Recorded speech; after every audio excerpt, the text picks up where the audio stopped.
So our last talk of the evening is Bob Richards.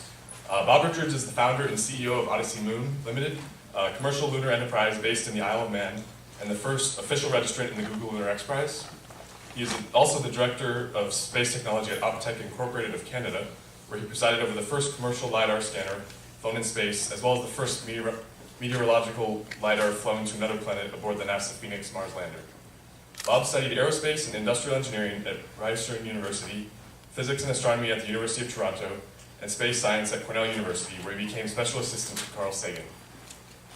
The founder of the International Space University, Singularity University, SEDS, and the Space Generation Foundation, Bob is a strong advocate of the new space movement and has become a catalyst for a number of commercial space ventures. So with that, I'd like to introduce Bob Richards.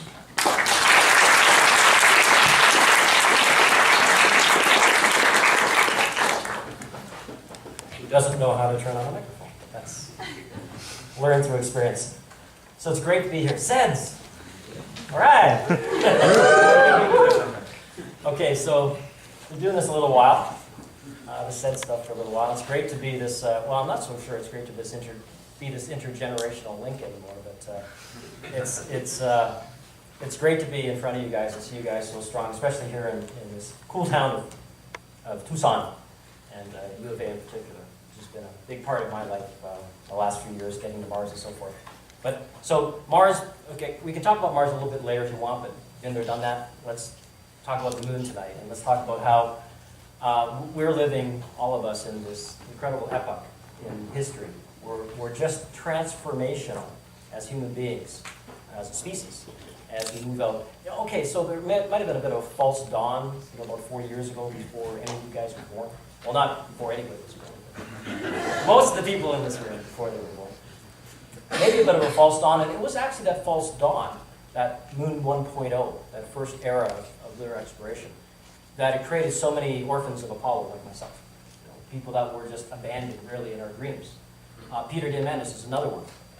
Peter, it's got to be done right now, Diamandis, just couldn't wait. For those of you who know him. Couldn't wait, didn't have the patience, and I did learn the virtue of impatience from Peter. Couldn't wait, didn't have the patience to do the government thing and all that stuff. So what was born in those years were this whole group of people who were so inspired by what had started to be in motion but then had stopped, this false dawn. And there was a pause for about 10 years where everything seemed to be maybe not have that much leadership or vision. Well, that's when these orphans were kind of growing up, getting their act together, getting organized. SEDS was born out of this false dawn, the sense of we were robbed, and we had to take control and do it ourselves. And SEDS led to the space generation, and the space generation led to the International Space University. And all of that is a benign conspiracy. We never covered that up, right? We always said, right from the very beginning, we are conspiring openly, benignly, and we are going to find the others like us all over the planet. We don't know how we're going to do it because we don't have an internet yet. We don't have Facebook. We don't have Twitter. We don't have any of that. All we have is pieces of paper and telephone connections. But we needed to find those people. We needed to find yous out there all over the world and bring us together into this kind of the space mafia type of network that would be able to make this dawn happen again. And so the new space movement that you're seeing today, the new space, commercial space, a lot of this is actually the manifestation. Because it's that entrepreneurial spirit, it's that we're going to do it ourselves type of spirit. It's what I hope you will come to know, and that, as Peter is fond of saying, if you believe something is impossible, it is. For you. But the corollary of that is if you believe, because as soon as you think something's impossible, it won't be done. You've already convinced yourself, done. But as soon as you convince yourself that something's possible, anything's possible. And that's been the mantra of SEDS, Space Generation, and ISU. And thank you, Tabor, for pointing out the plug here for the International Space University. Steve Brody in the background there. SSP program, Master's Programs. It's your destiny. Resistance is futile. Please. If you haven't looked into ISU as a serious, serious next step, or maybe step after the step, do so. All of this that's happening, this is, you guys are the farm team. You gotta come in and start making it happen and make your future happen. Let me tell you give you a little bit of an insight into my mind today. That might be a really scary place, but we're going to talk a little bit about Odyssey Moon, kind of a factoid in a whole matrix of things that are all interrelated and all working quite well together. But Odyssey Moon is a manifestation of the same mafia that I've been talking to you about. It's a manifestation of the International Space University. Everybody behind Odyssey Moon is in some way or another part of ISU. But it's not just about the destiny at all costs or the destiny without a reason, because the destiny at all costs can become confused, as it was in the 1960s, with an enduring purpose.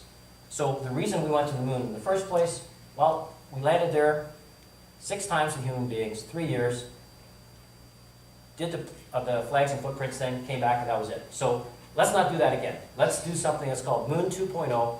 Let's find the right reasons for sustainability. So Odyssey Moon has an idea of how we're going to play a role. And it might not be the best way, it might not be the only way, but let me share with you at least what we have in mind.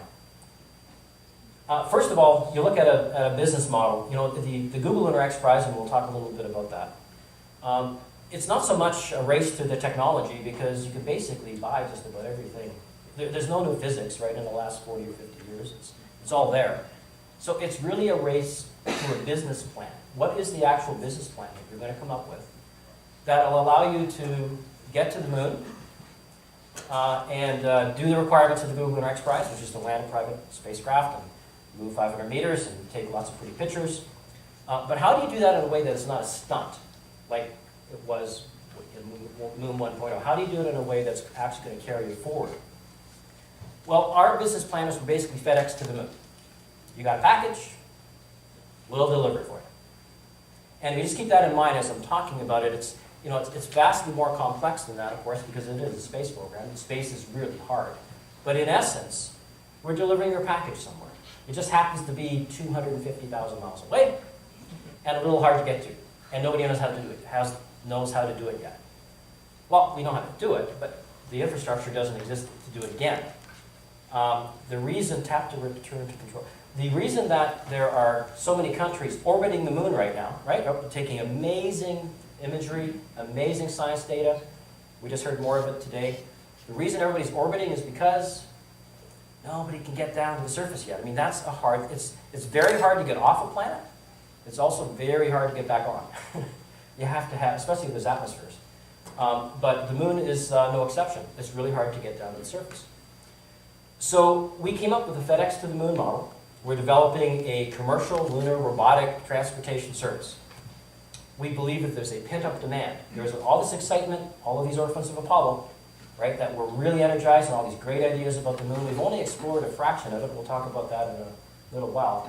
But there is this pent-up demand, and we believe that we can do the same thing that SpaceX is doing and others for low Earth orbit. If we can do that for the moon, lower the cost by an order of magnitude there, we can provide access to organizations, universities, SEDS, that wouldn't otherwise have that ability. So the lower the cost, the larger the market, and you can start frequency. Okay, you guys get it. Where do you look for a business plan?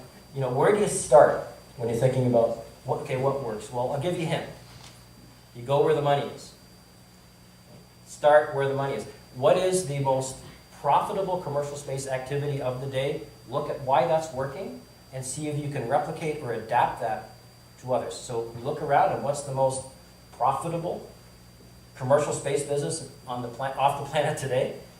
It's SATCOM, right? 160 billion years, 160 billion dollars of revenue flows through geosynchronous orbit every year. It is a very mature industry.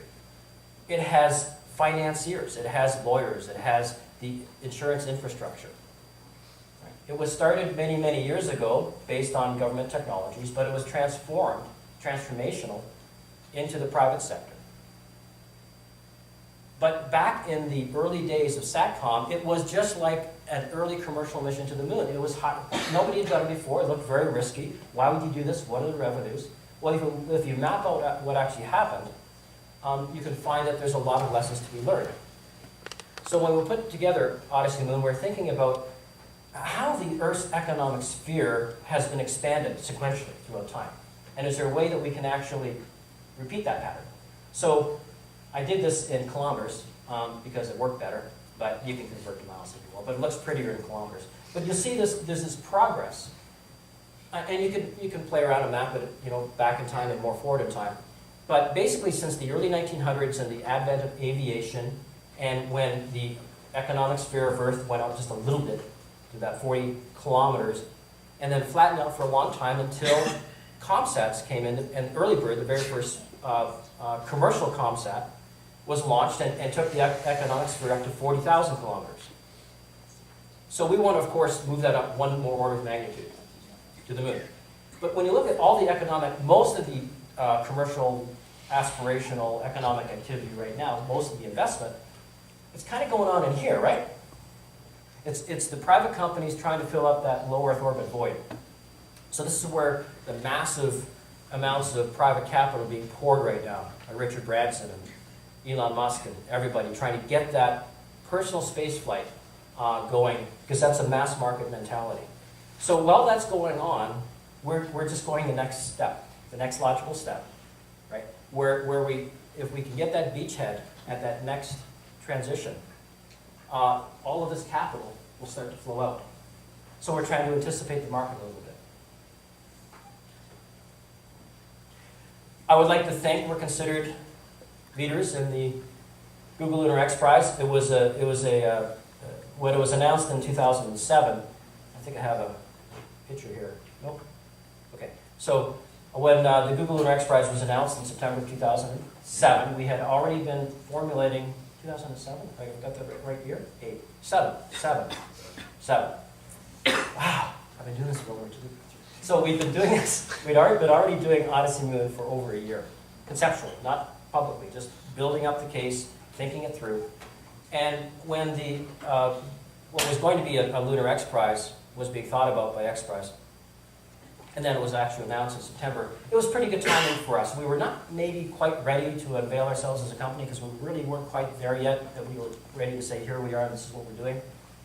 But it was so compelling, right? And it was such a great public platform that we were able to, quickly after the prize was announced, we announced ourselves, our competition, our company, and announced that we intended to win the Google Lunar X Prize, but also that the Google Lunar X Prize was part of a much larger vision we had for economic activity on the moon.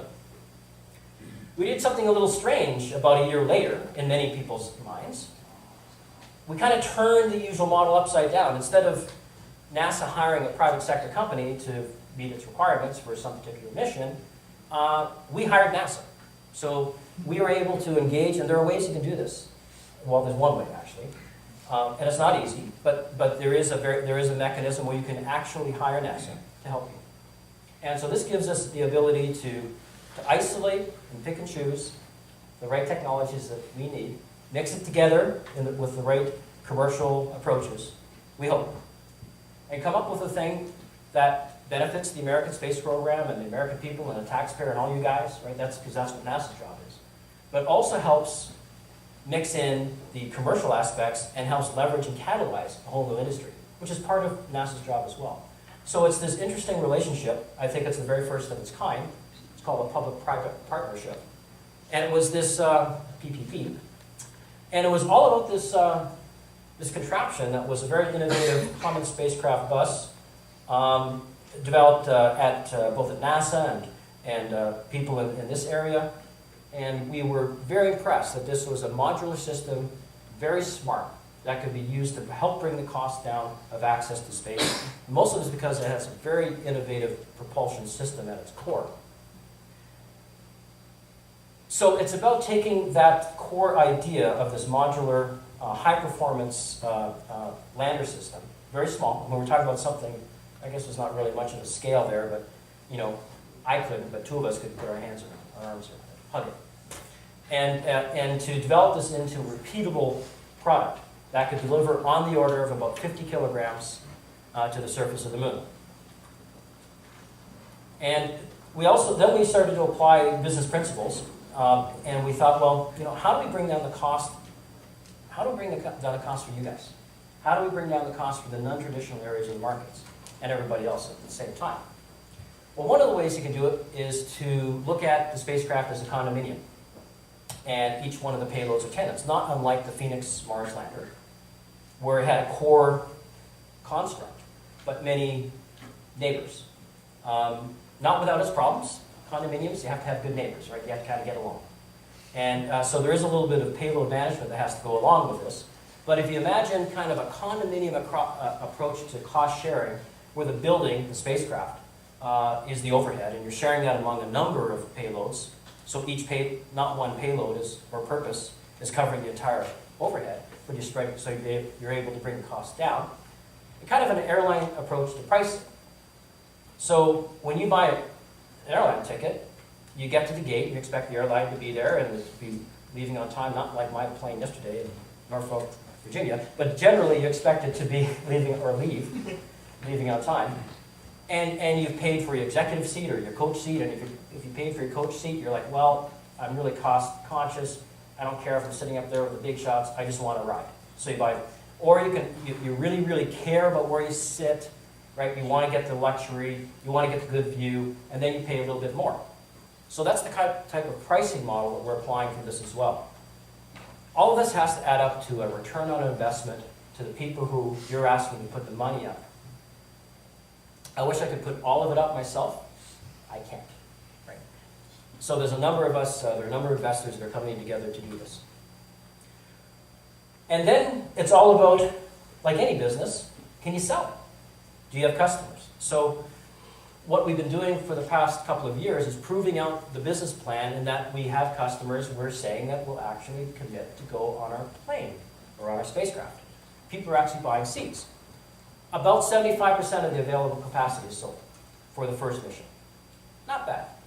But just like an airline, not everybody's going to show up at the gate, right?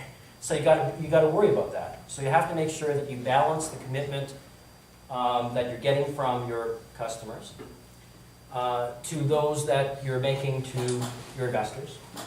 And you have to do that all. So we have on our payload manifest right now, we've announced 2, 4, 5, almost 6. We've announced 5 customers. Of course, Tabor had already showed this very cool, where are we, over here, this very cool lunar oasis, we call it, payload, growing the first plant on the moon. Tabor can tell you all about that. But if all goes well, this will be the first biosphere taken to another world, right? The first time a piece of Earth is taken to another world and grown. And what a beautiful public relations thing to do. If we could just get that flowered, Tabor, that would be the great money shot, of course. But we're also doing really good science at the same time. On your far right, it's an interesting, we have a European payload. Who would think, right? Out of the Netherlands. So the Dutch TNO, which is a kind of a quasi-science government organization, has already been pre-selected to send an instrument to Mars, an ExoMars. It's Raman Libs, if anybody's familiar with those two. It's two technologies kind of bound into one instrument. And this is a great example of the type of market we think is out there, because not only are there orphans of Apollo, there's also orphan payloads, because not every space mission flies. So there's a lot of payloads built for missions that never fly. There's a lot of backups built for instruments that are to back up the instruments that do fly. And then there's also engineering models that are almost flight instruments that are built and aren't that far away from being flight instruments. And this instrument, they're calling Moon for You, is one of those. And so it's kind of a government European payload that's going to come and analyze the regolith. Over here we have an education payload. I like this one because it allows tons of students to get involved in a kind of a nested competition. Universities and high school students. This is the International Space School Education Trust. It's a UK foundation, very well funded, who has committed to buy 1 kilogram of payload and compete it among the universities and high schools in the UK. And the winners, the winners, will get the ride to the moon and $1 million to space qualify their payload. what a cool thing, and what a great model. And I'd love to see that replicated. So yes, I would love to see that replicated in the United States and elsewhere. The International Lunar Observatory Association, here's a private foundation backed by a philanthropic visionary who would very much like to see astronomical observations from the moon, and is committed to a mission after the first or second mission where we'll hopefully take a full astronomical telescope to the South Pole. But on our first mission, we're going to be sending a precursor, proof of concept demonstrator. And then in the middle, we have Celestis, Space Memorials, the company that has founded and made a great business out of doing symbolic remains in space. Scotty did it, a friend of mine did it, a friend of ours did it. So there's a lunar service that's being offered.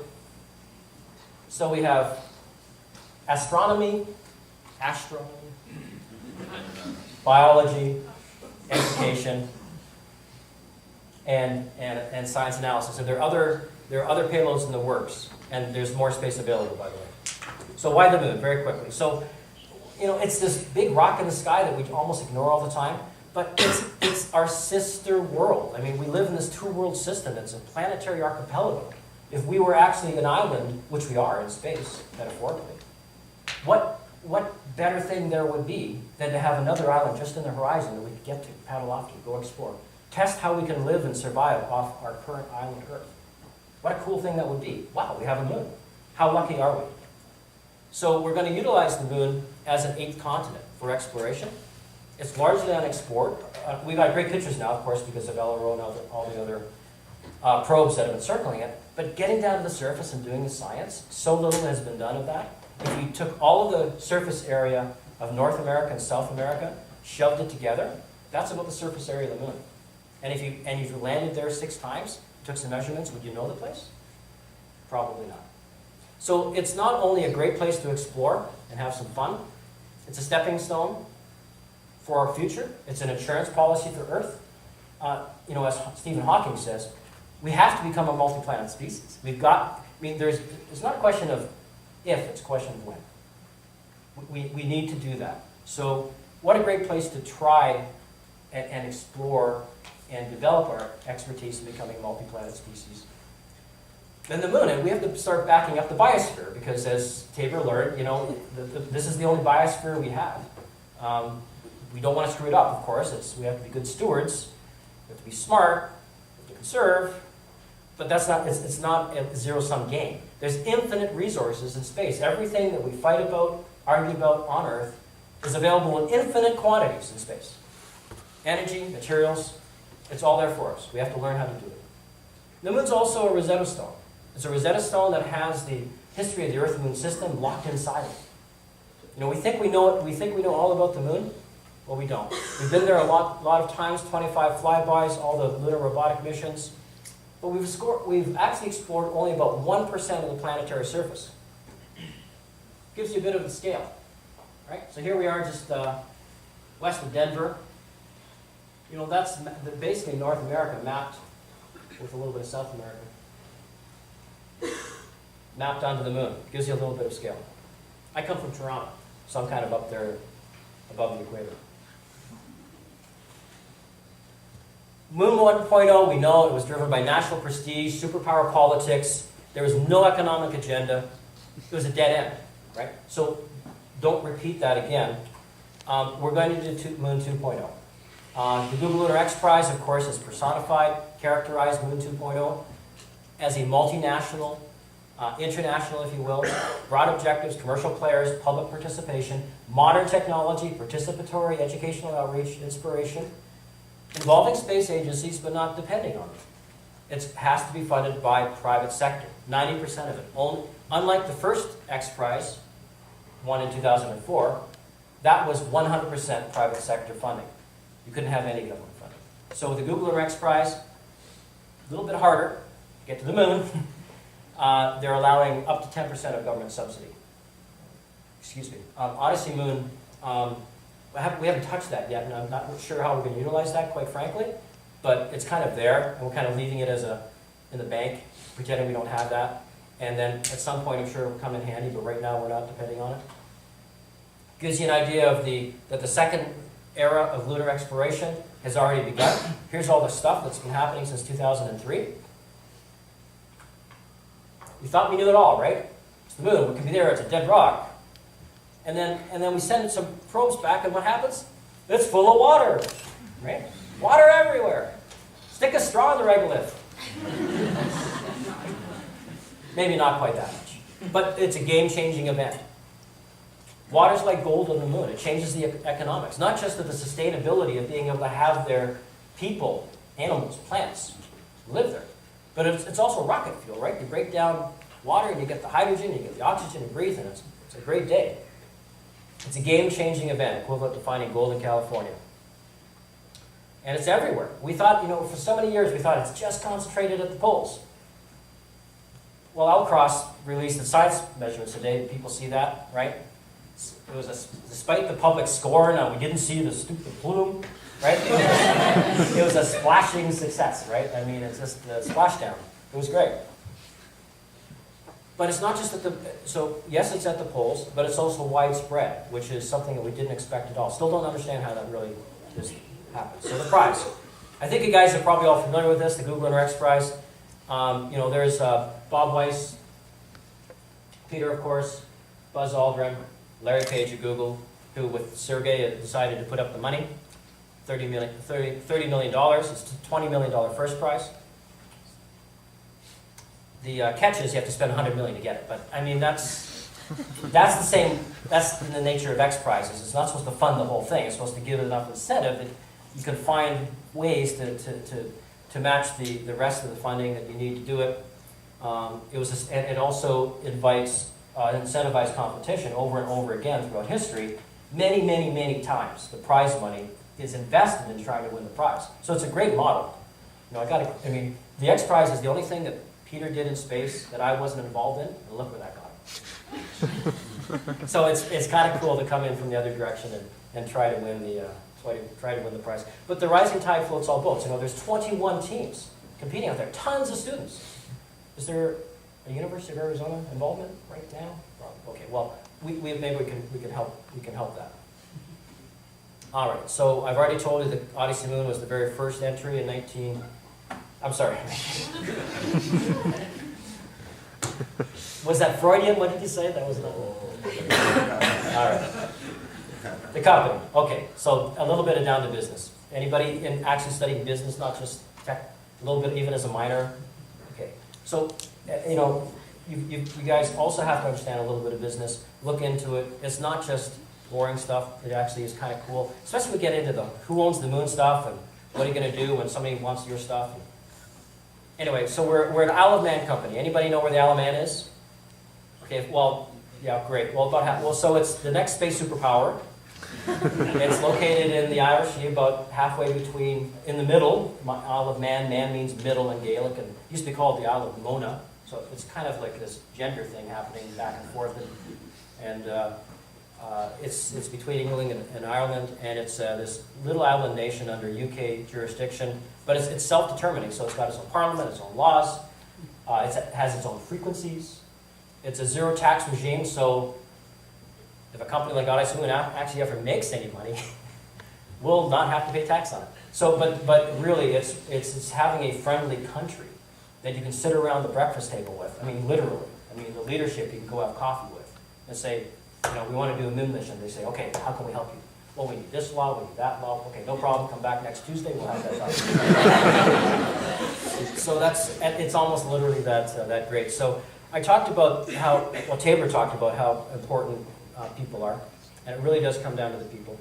It really is, Odyssey Moon is kind of living the dream that, kind of the manifestation, as I said, of International Space University and getting together some of the mafia to actually do something. I mean, wow, this is really cool. So we have ISU alumni, we have a token founder, we have the chairman of the board, Ramin Kadem of ISU.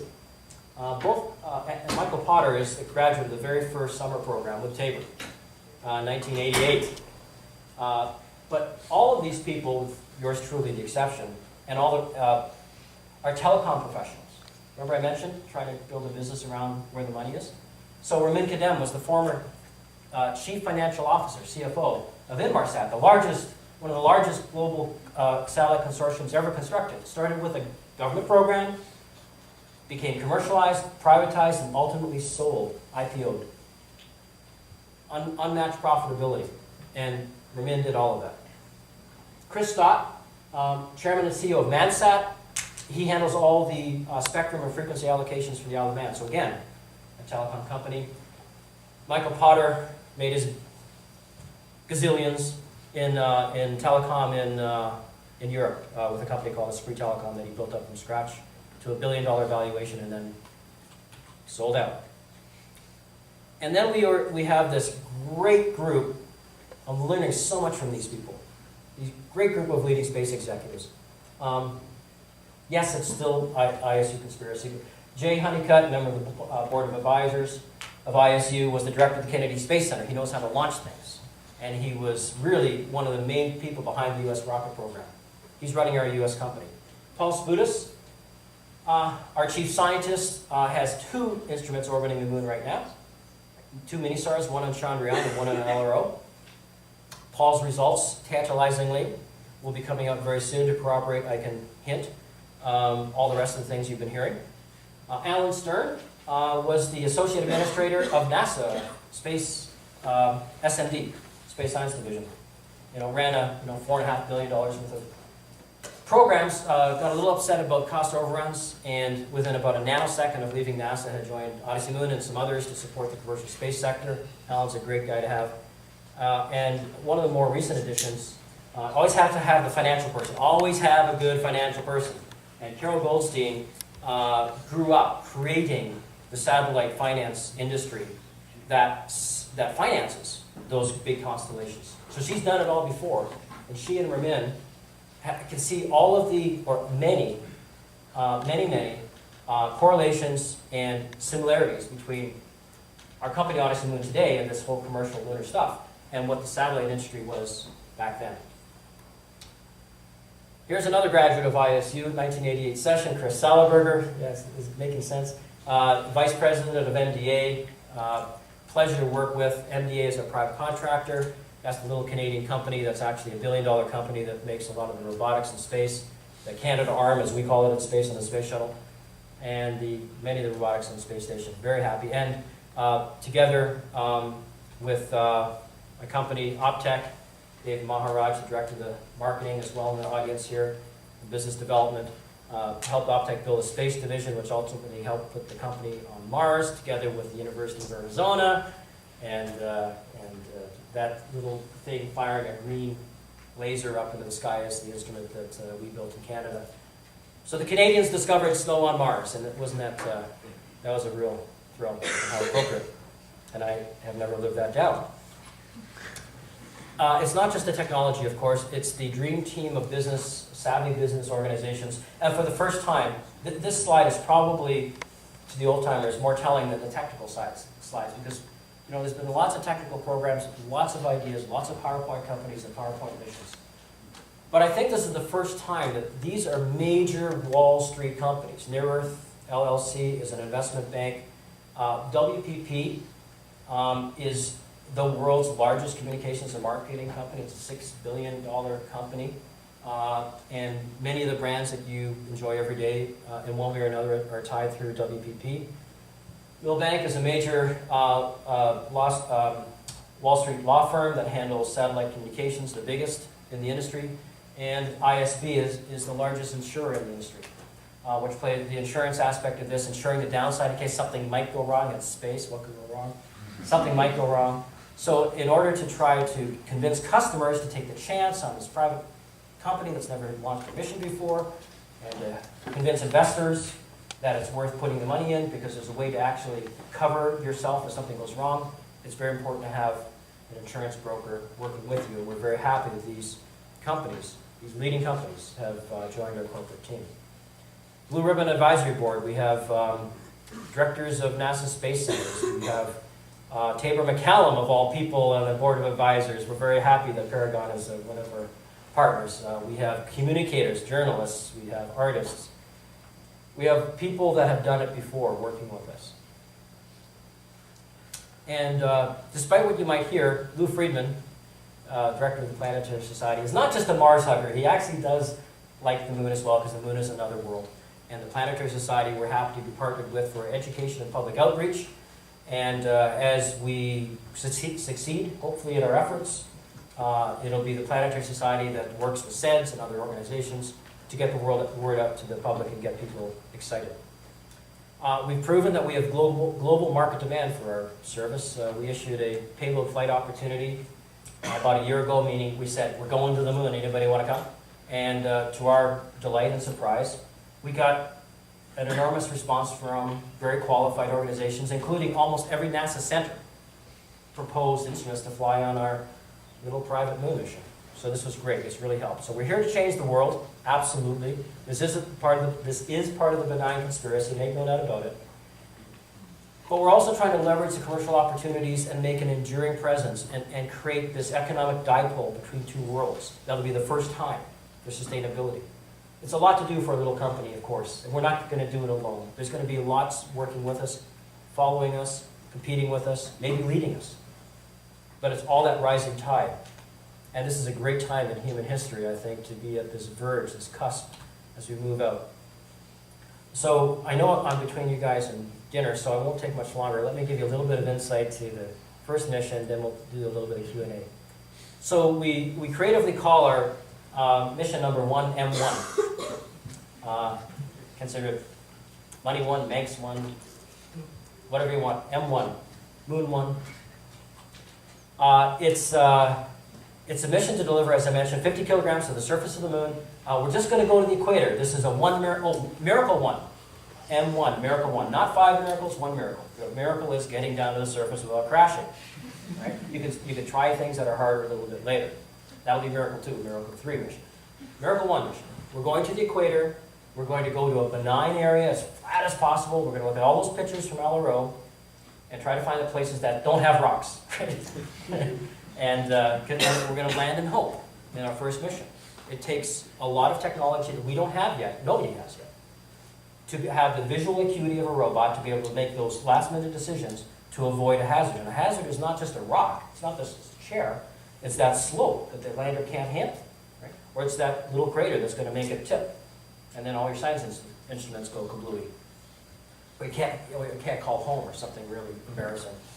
So we're going to our first mission, which we're going to land hopefully in a scientifically interesting place still of this dark mantle material, and it's this kind of this Rosetta Stone stuff that comes deep out of the pyroclastics, deep out of the moon's interior, maybe the Earth's interior. We'll find that out. And it gives ISRU type of in situ resource utilization type of material, as well as science about the early periods of the moon, and we're planning a launch right now for the end of 2012.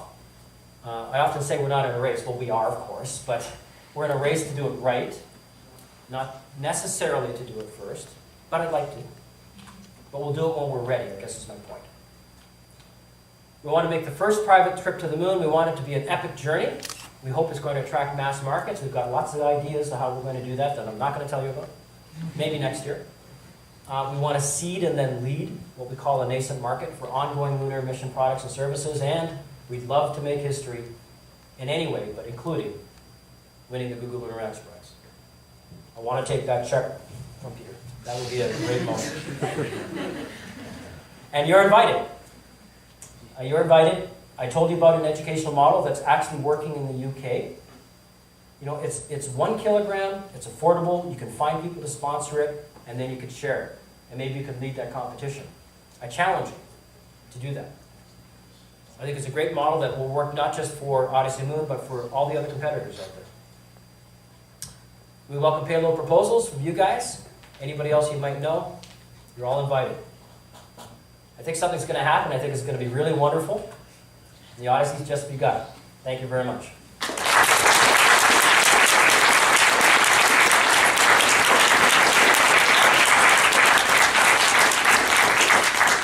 Can you tolerate a few questions? Sure.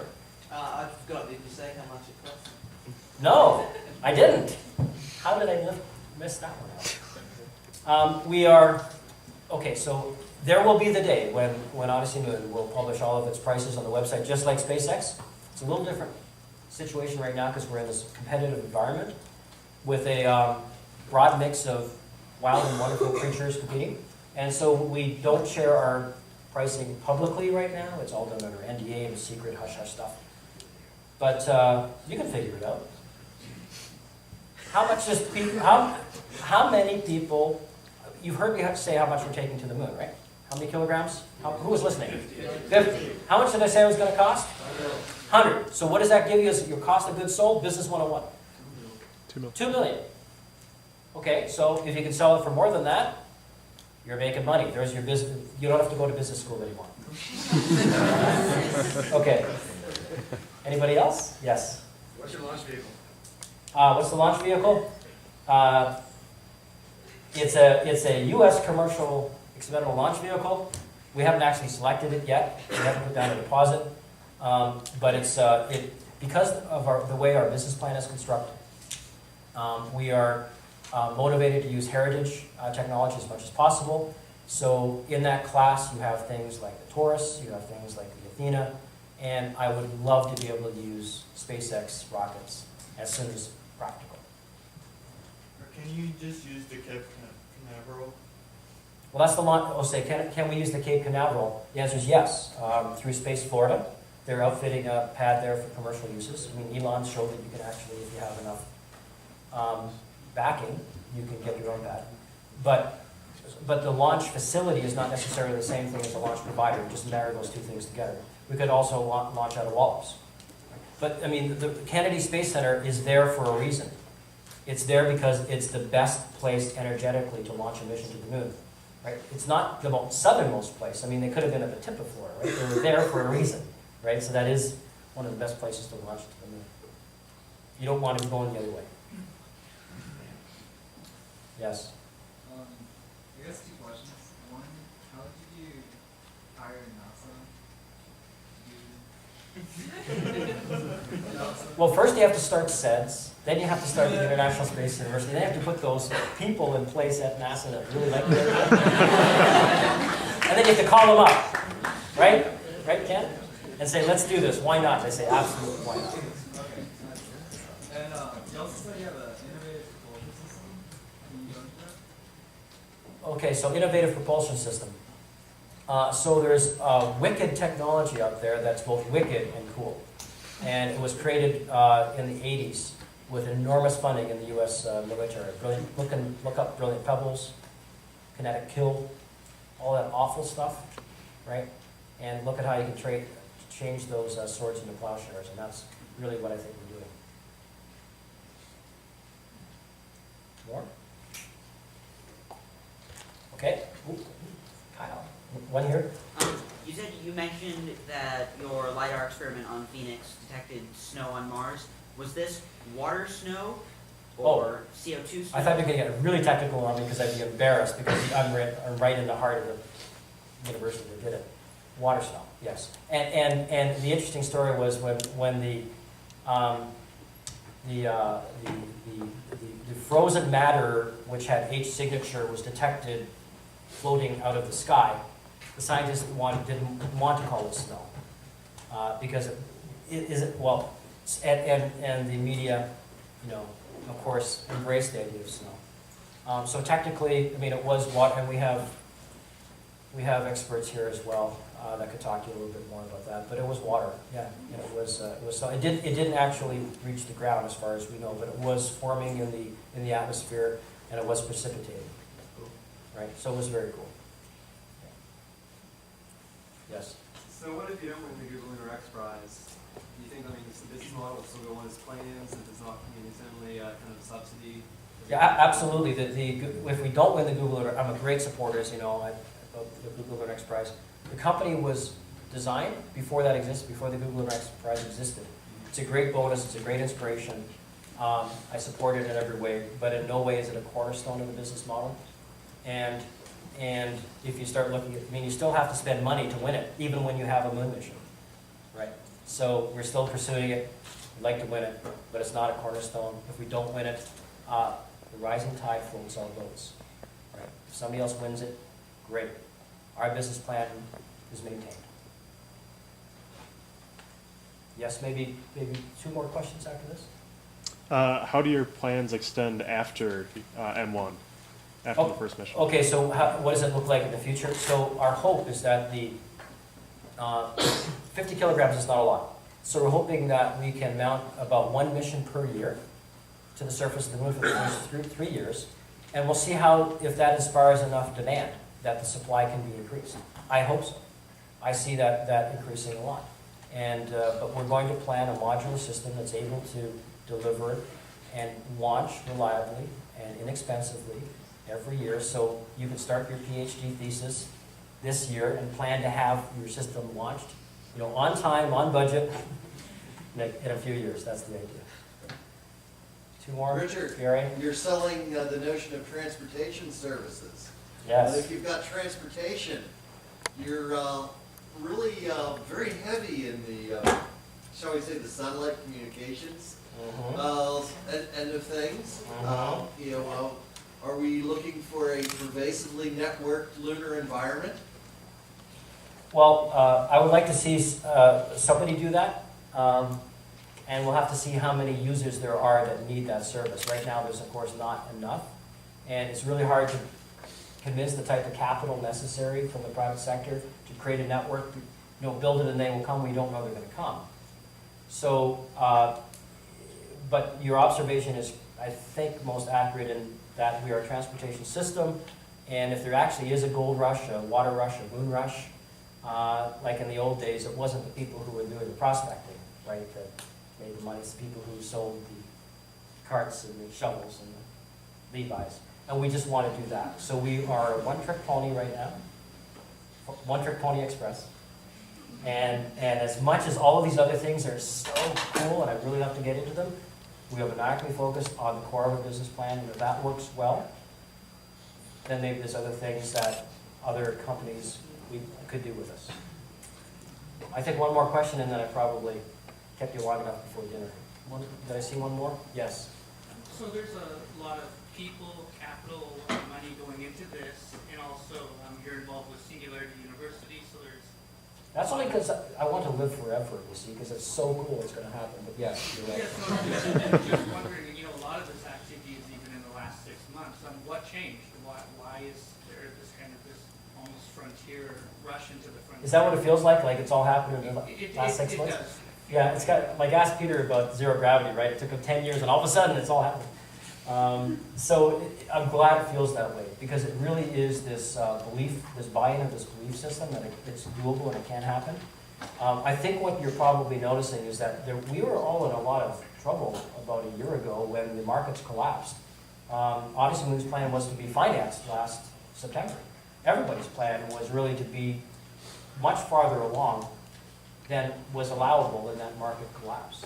So part of the idea of creating a business that's sustainable is making sure that you can weather storms, and thankfully we had built a company that could do that. So when the market, it took about a year, and now we're coming out of that. I feel optimistic right now. I think you might be getting a little bit. So I think that's what you're sensing, and it's not just Odyssey Moon. There's a sense of optimism about the world, about the markets. Of course, a lot of stuff is happening about the moon, and that's getting people's attention. And we're capitalizing on that. So it's this self-generating belief system that if you have this perfect storm of believing something's possible, that's when you want to hit. And I would hope that Odyssey Moon and others are hitting just at the right time to take it through that threshold of credibility and get this going and get all of you involved. Thank you very much, everyone. I really appreciate it.